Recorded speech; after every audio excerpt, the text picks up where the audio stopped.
Hi hello ನಮಸ್ತೆ, welcome back to my channel. ನಾವಿವತ್ತು ಹೊರಟಿರೋದು ಕರ್ನಾಟಕದಲ್ಲಿರುವಂಥ ಒಂದು ಅದ್ಭುತವಾದ ಒಂದು ಜಾಗಕ್ಕೆ ಅಂತಲೇ ಹೇಳ್ಬೋದು.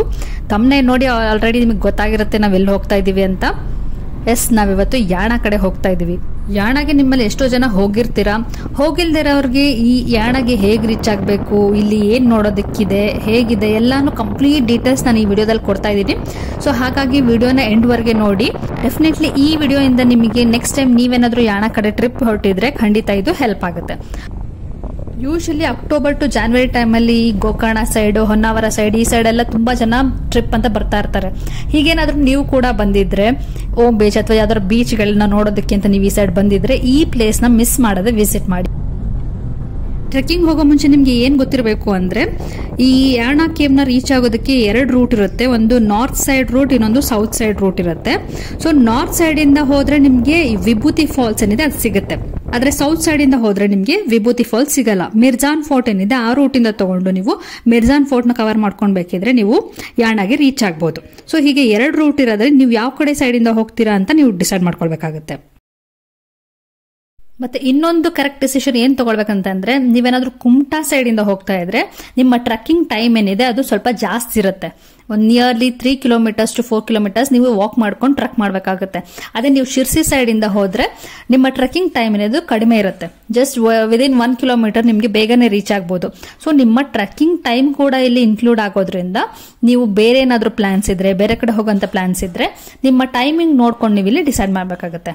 ಹಾಫ್ ಡೇ ಬೇಕೇ ಬೇಕು. ನೀವು ನಿಧಾನಕ್ಕೆ ಹೋಗ್ತೀವಿ ಅಂತಂದ್ರೂ ಹಾಫ್ ಡೇ ಬೇಕಾಗುತ್ತೆ. ನೀವು ಅದೇ ಕುಮಟಾ ಸೈಡ್ ಹೋದ್ರೆ ಸ್ವಲ್ಪ ಇನ್ನೂ ಜಾಸ್ತಿನೇ ಟೈಮ್ ಬೇಕಾಗುತ್ತೆ ಟ್ರೆಕ್ಕಿಂಗ್ ಮುಗಿಸೋದಕ್ಕೆ. ಸೊ ಹಾಗಾಗಿ ನೋಡ್ಕೊಂಡು ಪ್ಲಾನ್ ಮಾಡ್ಕೊಳ್ಳಿ. ನೀವೀಗ ಇಲ್ಲಿ ನೋಡಿದ್ರಲ್ಲ ರೂಟ್ ಏನಿತ್ತು, ಇದು ಕುಮಟಾ ಸೈಡ್ ಇಂದ ಬರುವಂತ ರೂಟ್ ಇದು. ನೋಡಿ ಆಲ್ಮೋಸ್ಟ್ ನಾವು ಬಂದು ರೀಚ್ ಆಗಿದ್ದೀವಿ. ನಿಮ್ಗೆ ಇಲ್ಲಿ ಬೋರ್ಡ್ ಕಾಣಿಸ್ತಾ ಇರಬಹುದು, ಎಂಟ್ರೆನ್ಸ್ ಬೋರ್ಡ್ ನಿಮ್ಗೆ ಇಲ್ಲಿ ಕಾಣ್ತಾ ಇದೆಯಾ.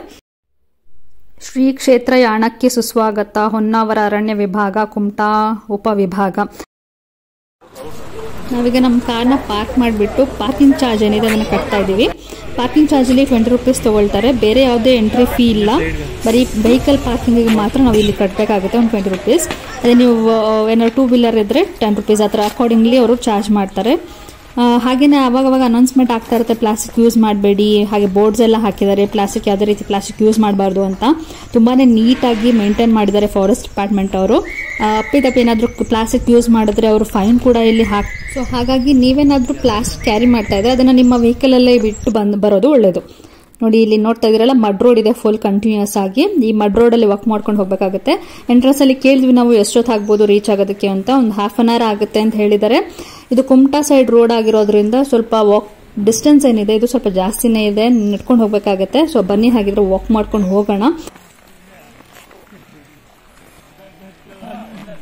ಈ ಸೈಡ್ ಟ್ರೆಕ್ಕಿಂಗ್ ಸ್ವಲ್ಪ ಲಾಂಗ್ ಇರೋದ್ರಿಂದ ಅಲ್ಲಲ್ಲಿ ಕುತ್ಕೊಂಡು ರಿಲ್ಯಾಕ್ಸ್ ಮಾಡೋದಕ್ಕೆ ಅಂತ ಈ ತರ ಬೆಂಚಸ್ ಏನಿದೆ ವುಡನ್ ಬೆಂಚಸ್ ಮಾಡಿದ್ದಾರೆ. ಇಲ್ಲಿ ಕುತ್ಕೊಂಡು ರಿಲ್ಯಾಕ್ಸ್ ಮಾಡ್ತಾ ನಾವು ವಾಕ್ ಮಾಡ್ಕೊಂಡು ಹೋಗ್ಬೋದು. ಹಾಗೆ ಆ ನೇಚರ್ ಸೌಂಡ್, ಫಾರೆಸ್ಟ್ ಸೌಂಡ್ ಅದನ್ನ ನೀವು ಕೇಳ್ತಾ ಎಂಜಾಯ್ ಕೂಡ ಮಾಡ್ಬೋದು. ನೋಡಿ ನೀರು ಕೂಡ ಇಲ್ಲಿ ಕಾಣ್ತಾ ಇದೆಯಲ್ಲ. ಸೊ ಈ ನೀರೇನಿದೆ, ಈ ಝರಿಗಳು, ಇದ್ರದ್ದು ಸೌಂಡು, ಹಾಗೆ ನ್ಯಾಚುರಲ್ ಫಾರೆಸ್ಟ್ ಸೌಂಡ್, ಇದನ್ನೆಲ್ಲ ಕೇಳ್ತಾ ನಾವು ಟ್ರೆಕ್ಕಿಂಗ್ ಮಾಡ್ತಾ ಹೋಗ್ಬೋದು.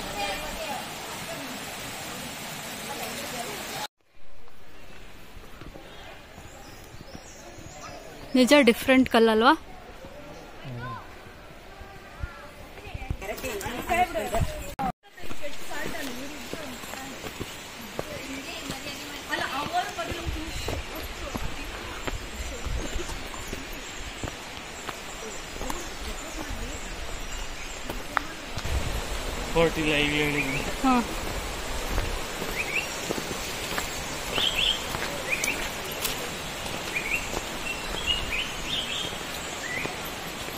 ಕುತ್ಕೊಂಡು ರಿಲ್ಯಾಕ್ಸ್ ಮಾಡೋದಕ್ಕೆ ಅಲ್ಲಲ್ಲಿ ತರ ಜಾಗಗಳಿದೆ.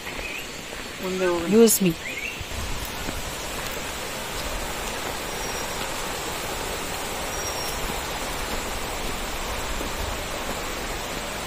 ಚಿಕ್ಕದಾಗಿ ಝರಿಗಳಲ್ಲಲ್ಲಿ ಕಾಣ್ತಾ ಇದೆ, ಬಟ್ ಫಾಲ್ಸ್ ತರ ಏನೂ ಇಲ್ಲ, ಇಷ್ಟೇ ಝರಿ.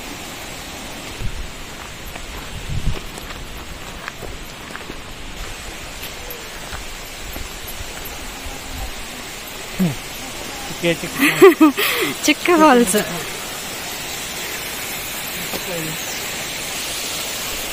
ಇದೆ ನೀರು, ಒಂದ್ಸಲಿ ಕುಡ್ದು ನೋಡಿ ಚೆನ್ನಾಗಿದೆ ಅಂತ.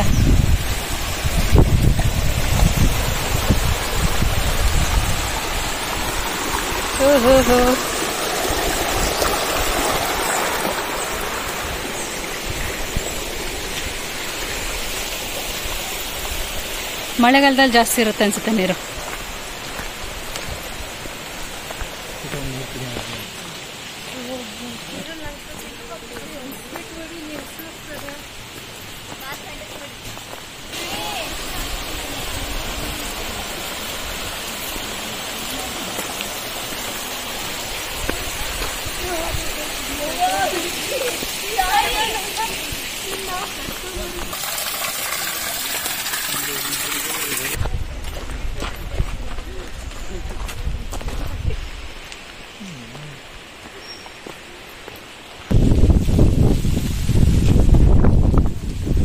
ಇಲ್ಲಿಂದ ಸ್ಟೆಪ್ಸ್ ಸ್ಟಾರ್ಟ್ ಆಗಿದೆ.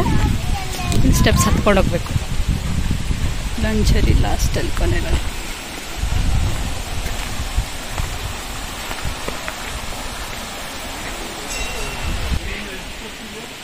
ಸ್ವಾಗತ, ಈಗ ಸ್ವಾಗತ ಅಂತೆ. ಅದೇ 1/2 ಕಿಲೋಮೀಟರ್ ಸ್ಟೆಪ್ಸ್.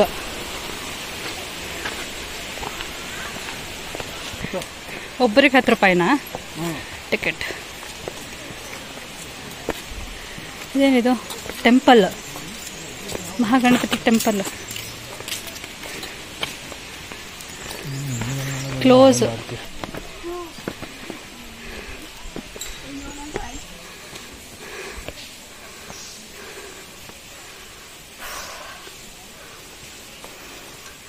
ಸುಸ್ತಾಗೋಗಿದೆ.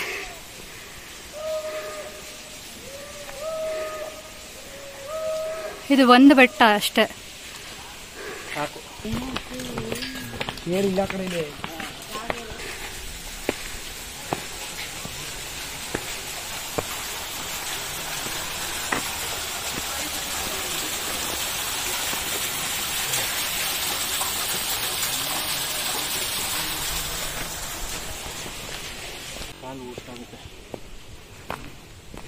ಟ್ರೆಕ್ಕಿಂಗ್ ಸ್ವಲ್ಪ ಲಾಂಗ್ ಡಿಸ್ಟೆನ್ಸ್ ಇರೋದ್ರಿಂದ ಬೆಟರ್ ನಿಮಗೆ ಏನೇನು ರಿಕ್ವೈರ್ಮೆಂಟ್ ಇದೆ ಟ್ರೆಕ್ ಮಾಡೋದಕ್ಕೆ ಅದನ್ನೆಲ್ಲ ತೊಗೊಂಡು ಬರೋದು ಒಳ್ಳೆಯದು. ಶೂಸ್ ಹಾಕೊಂಡು ಬನ್ನಿ. ಹಾಗೆ ನಿಮಗೆ ಟ್ರೆಕ್ಕಿಂಗ್ಗೆ ಹೆಲ್ಪ್ ಆಗುವಂಥ ಎಕ್ವಿಪ್ಮೆಂಟ್ಸ್ ಏನಾದರೂ ಸ್ಟಿಕ್ ಆ ಥರ ಎಲ್ಲ ಏನು ಬೇಕಿದ್ರೆ ತೊಗೊಂಡು ಬಂದರೆ ನಿಮಗೆ ಈಸಿಯಾಗಿ ಟ್ರೆಕ್ಕಿಂಗ್ ಮಾಡ್ಬೋದು. ತುಂಬ ಏನು ಕಷ್ಟ ಇಲ್ಲ, ಬಟ್ ಟಯರ್ಡ್ ಆಗುತ್ತೆ ಡೆಫಿನೆಟ್ಲಿ. ನೋಡಿ, ಈ ಥರ ಎಲ್ಲ ಒಳಗೆಲ್ಲ ಹೋಗುವಾಗ ನಿಮಗೆ ಸೇಫ್ಟಿ ಇರಬೇಕಂತಂದರೆ ಶೂಸೇ ಬೆಟರ್ ಅಂತ ನನಗನ್ಸುತ್ತೆ.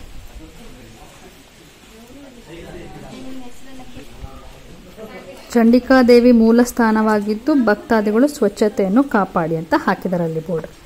ಇಲ್ಲೇನು ಒಳಗೇನೋ ಕಾಣಿಸ್ತಾ ಇಲ್ಲ, ಟೆಂಪಲ್ ಏನೂ ಇಲ್ಲ. ಬಟ್ ಈ ಕಂಪ್ಲೀಟ್ ಯಾಣ ಏನಿದೆ ಇದು ದೇವರಿಗೆ ಮೀಸಲಾಗಿರುವಂಥ ಜಾಗ ಅನ್ನೋ ಥರ ಇಲ್ಲಿ ಒಂದು ಪುರಾಣ ಕಥೆಗಳಿದೆ.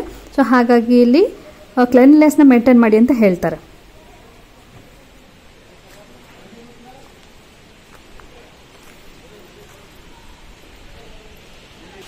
ಗಿಡಗಳದ್ದು ಬೇರ್ಗಳೆಲ್ಲ ಹೆಂಗೆ ಬಂದ್ಬಿಟ್ಟಿದೆ. ಆ ಕಡೆ ಮಣ್ಣು ಕುಸಿದೋಗಿದೆ ಅನ್ಸುತ್ತೆ. ಈ ಬಂಡೆ ನೋಡು, ಅಲ್ಲಿ ಹೆಂಗೆ ನಿಂತ್ಕೊಂಡಿದೆ ಅಡ್ಡವಾಗಿ. ಇದೆಲ್ಲ ಯಾರೋ ಈಗಿನವ್ರು ಮಾಡಿರೋದು, ಹಳೆ ಕಾಲದೆಲ್ಲ ಇದು. ಇದು ನಿಜ ಹಳೆ ಕಾಲದ ಮಾನವರ ಥರ ಏನೋ ಬರ್ತಿದೆ. ಈಗ ಯಾರೋ ಮಾಡಿರೋದಲ್ವಾ? ಬೆಂಕಿ ಹೆಚ್ಚೋದೇನೇನೋ ಮತ್ತೆ ಏನೇನೋ ಮಾಡಿದ್ದಾರೆ.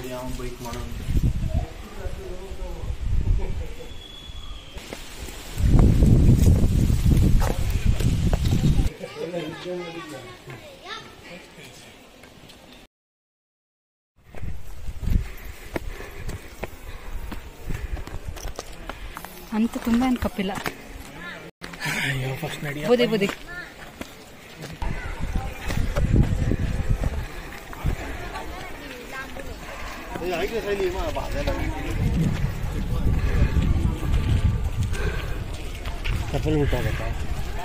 ಫೈನಲಿ ಬಂದು ತಲುಪಿದ್ದೀವಿ.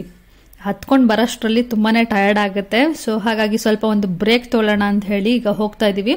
ಅಲ್ಲದೆ ಸೈಡಲ್ಲಿ ಸೌತೆಕಾಯಿ ಮತ್ತು ಕಲ್ಲಂಗಡಿ ಹಣ್ಣೆಲ್ಲ ಮಾರ್ತಾ ಇದ್ದಾರಲ್ಲ, ಇದನ್ನು ತಿನ್ಕೊಂಡು ಮತ್ತೆ ಹೋಗೋಣ ಅಂತ ಈಗ ಬಂದಿದ್ದೀವಿ. ತಿನ್ಕೊಂಡು ಮತ್ತೆ ಇಲ್ಲಿಂದ ನಾವು ಮತ್ತೆ ಮೇಲೆ ಹೋಗಬೇಕಾಗತ್ತೆ. ಮೇಲೆ ಇನ್ನೂ ಒಂದು 100 ಸ್ಟೆಪ್ಸ್ ಇದೆಯಂತೆ. ಟೆಂಪಲ್ ಒಳಗಡೆಯಿಂದ ಅದು ಎಂಟ್ರೆನ್ಸ್ ಇರೋದ್ರಿಂದ ಇಲ್ಲಿ ಶೂಸ್ ಎಲ್ಲ ಏನಿದೆ ಬಿಟ್ಟು ಹೋಗಬೇಕು ಅಂತ ಹೇಳಿದ್ದಾರೆ. ಸೊ ಶೂ ಎಲ್ಲ ಬಿಟ್ಟು ಈಗ ನಾವು ಇಲ್ಲಿಂದ ಮುಂದಕ್ಕೆ ಹೋಗ್ತೀವಿ. ಟೆಂಪಲ್ ಒಳಗಡೆಯಿಂದ ಬಂದರೆ ನಿಮ್ಗೆ ಇಲ್ಲಿ ಒಂದು ಟಿಕೆಟ್ ಕೌಂಟರ್ ಸಿಗುತ್ತೆ. ಪರ್ ಪರ್ಸನ್ 10 ರೂಪೀಸ್ ಚಾರ್ಜ್ ಮಾಡ್ತಾರೆ.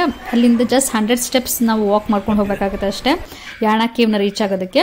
ಇಲ್ಲಿ ಮೇನ್ ಆಗಿ ಕೇವ್ ಬಂದು ಇಲ್ಲೇನು ಕಾಣ್ತಾ ಇದೆಯಲ್ಲ ಇದೇ ನಿಮಗೆ ಯಾಣದು ಕೇವ್. 2 ಕೇವ್ಸ್ ಕಾಣುತ್ತೆ, ಒಂದು ಮೋಹಿನಿ ಶಿಖರ ಮತ್ತು ಒಂದು ಭೈರವೇಶ್ವರ ಶಿಖರ. ನಾವೀಗ ಹೋಗ್ತಾ ಇರೋದು ಭೈರವೇಶ್ವರ ಶಿಖರ. ಬಿಸಿಲು ಅಷ್ಟಿದ್ರೂ ಈ ಕಡೆ ಕೂಲ್ ಆಗಿದೆ.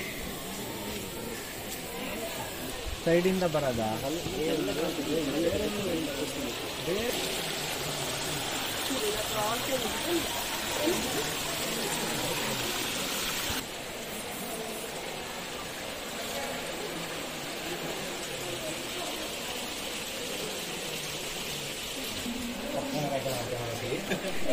ಭಕ್ತಾದಿಗಳಿಗೆ ಸೂಚನೆ, ಹೆಜ್ಜೆನುಗಳಿವೆ, ಗಲಾಟೆ ಮಾಡಬೇಡಿ ಅಂತ ಹಾಕಿದ್ದಾರೆ. ಫುಲ್ ಹನಿ ಬಿ ಎಲ್ಲ ಇದೆ ಅಂತ ದೊಡ್ಡದು. ಸೊ ಅದು ಗೂಡು ಕಟ್ಕೊಂಡಿರುತ್ತೆ. ಸೊ ಹಾಗಾಗಿ ಸೈಲೆಂಟ್ ಆಗಿ ಹೋಗಿ ಅಂತ ಇಲ್ಲಿ ಹಾಕಿದ್ದಾರೆ. ಹಾಗೆಯೇ ಕಲ್ಲಿನ ಮೇಲೆ ಏನು ಬರೆಯೋದಕ್ಕೆ ಹೋಗಬೇಡಿ, ಕ್ಲೀನ್ನೆಸ್ ಮೇಂಟೈನ್ ಮಾಡಿ ಅಂತ ಕೂಡ ಹಾಕಿದ್ದಾರೆ. ನೋಡಿ ಎಷ್ಟು ದೊಡ್ಡ ದೊಡ್ಡ ಕಲ್ಲುಗಳು, ತುಂಬ ಚೆನ್ನಾಗಿದೆ. ನಿಮಗೆ ಹತ್ತು ಬಂದ ಮೇಲೆ ನಿಮಗೆ ಬಂದಿದ್ದಕ್ಕೂ ಸಾರ್ಥಕ ಅಂತ ಫೀಲ್ ಆಗುವಂಥ ಇದೊಂದು ಕೇವ್ ಇದು.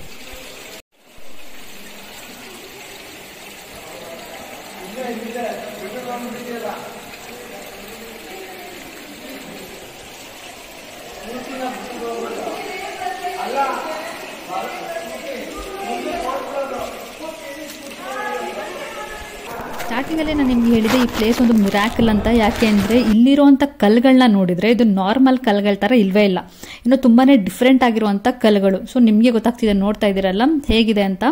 ಈ ಕಲ್ಲುಗಳು ಹೇಗೆ ಬಂದಿರ್ಬೋದು ಅಂತ ಯಾರಿಗೂ ಕಂಡುಹಿಡಿಯೋದಕ್ಕಾಗಿಲ್ಲ. ಸೊ ಹಾಗಾಗಿ ಇದನ್ನು ಬೇರೆ ಬೇರೆ ರೀತಿ ಕಥೆಗಳು, ಒಂದು ಮೈಥಾಲಜಿಕಲ್ ಸ್ಟೋರಿ ಇದೆ, ಇನ್ನೊಂದು ಸೈಂಟಿಫಿಕ್ ಸ್ಟೋರಿ ಇದೆ.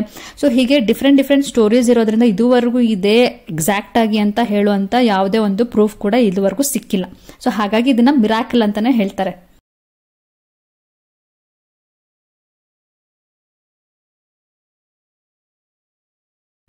ಭಸ್ಮಾಸುರನ ಕಥೆನ ನೀವೆಲ್ಲ ಕೇಳೇ ಇರ್ತೀರಾ.